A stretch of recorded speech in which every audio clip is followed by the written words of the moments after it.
control charging station, charging my car, and what it's a better way to spend my time right now rather than going through the new software update that I recently have on my car. This is the 2025 VF8 Eco. So let's just go through something real quick. We can go through, let's show you the screen of the software version. Setting about 8A312.1. So yes, this is the latest software right now, and unfortunately when you go what's new, this is the only thing that it show. An important upgrade to fix known issue and increase system performance. Please install software as early as possible.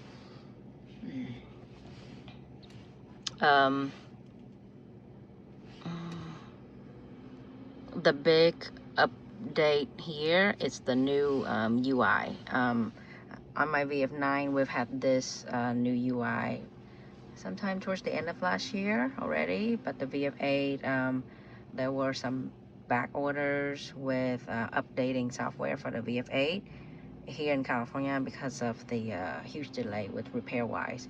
So I wasn't able to get my car in for a service update up until a few weeks ago, in December.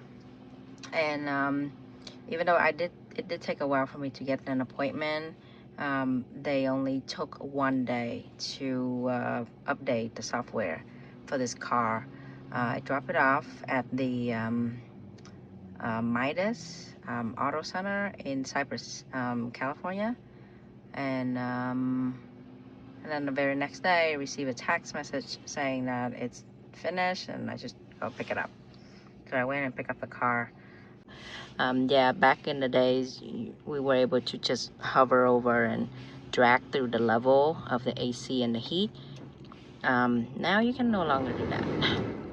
I'm going to press this button and select the level.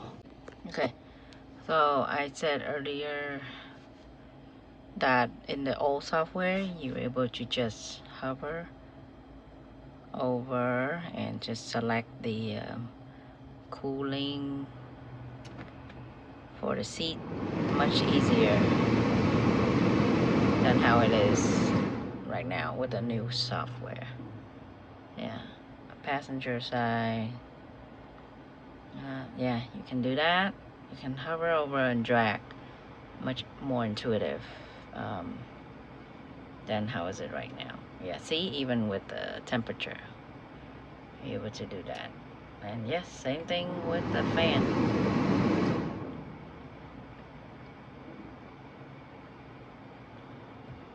But not anymore with the new software.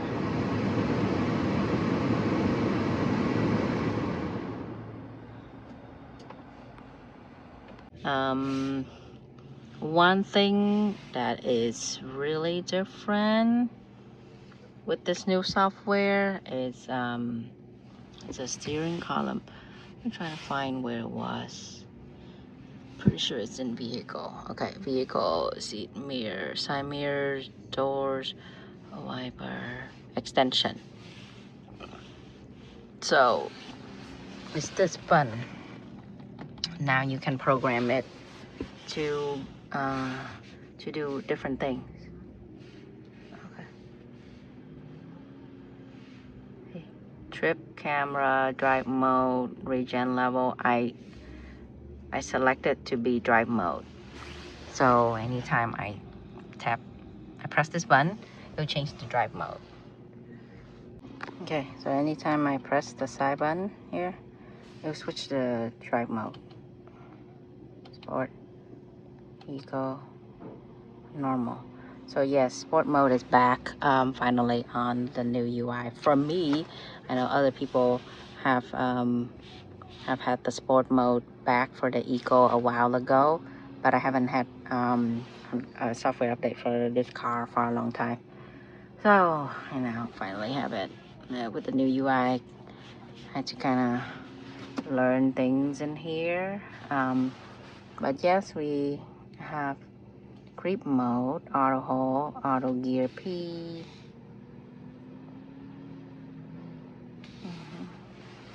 All this new update. The emergency steering is actually not aggressive at all. I barely notice it. Drive 8, sorry. Drive 8, traffic siren, chime off, offset, lane assist warning, chime, sensitivity is low. Yeah, this is now warning, so that's why it's not aggressive at all.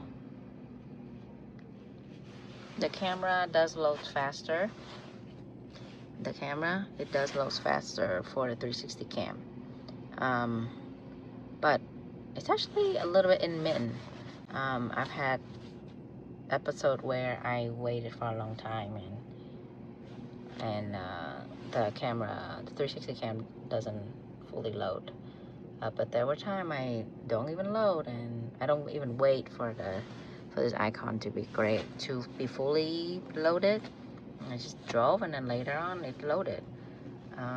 So I'm not sure what's going on with that. Easy access is back as well. Auto fold, auto tilt both side, doors unlock when parked.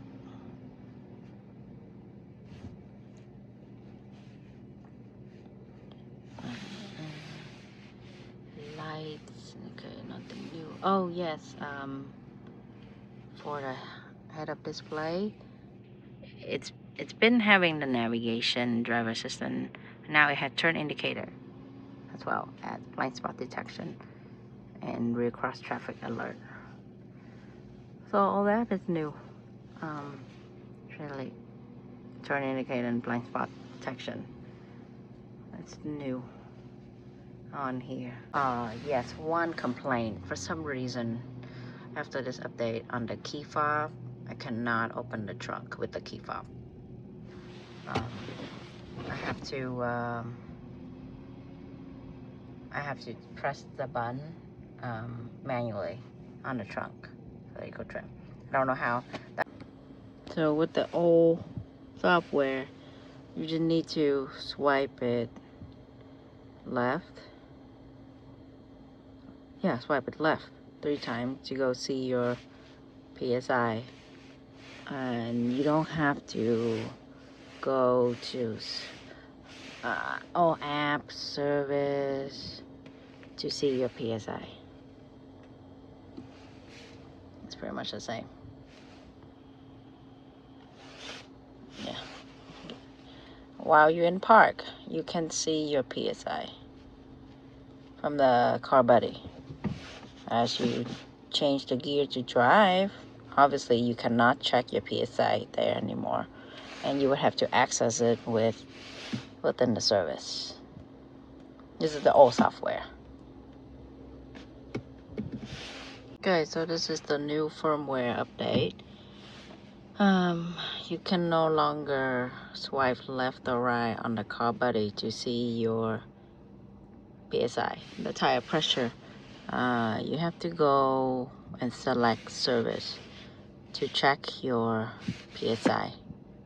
Now, like I showed you earlier in the older software, you just need to swipe left or right on the car body, and it actually shows you the PSI.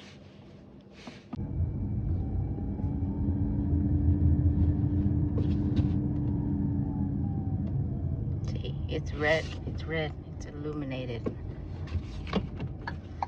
In the old software, you don't see the car body illuminated, the light, when Regen is kicked in. Yeah, see, kicked in.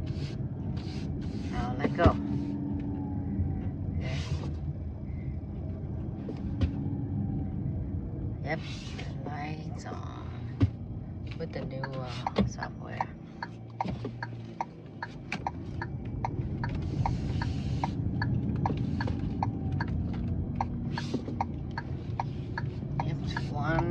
Regen could stand the light illuminated. Yeah, this is a demonstration on the old software and how when you drive and you have Regen on and it brakes, but I don't see the brake light. The brake light doesn't come on. And the car buddy. And go again so you can see the speed. I'll let go. And it's clearly Regen kicked in, but I didn't see any light illuminated. Okay, another thing I noticed is when you shift gears, now it makes the sound as you click on one of these gear selector. So let's see.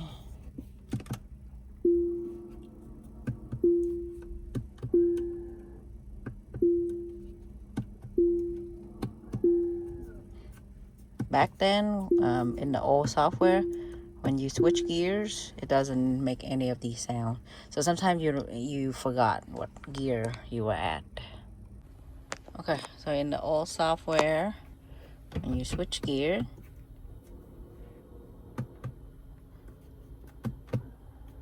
it doesn't make any ding ding sound. So sometimes you forgot what gear you were at.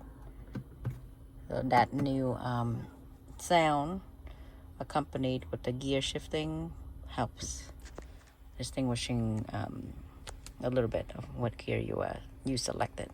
One more thing is that music still plays after you lock the car on the new UI. Until next time, catch you later in the next event.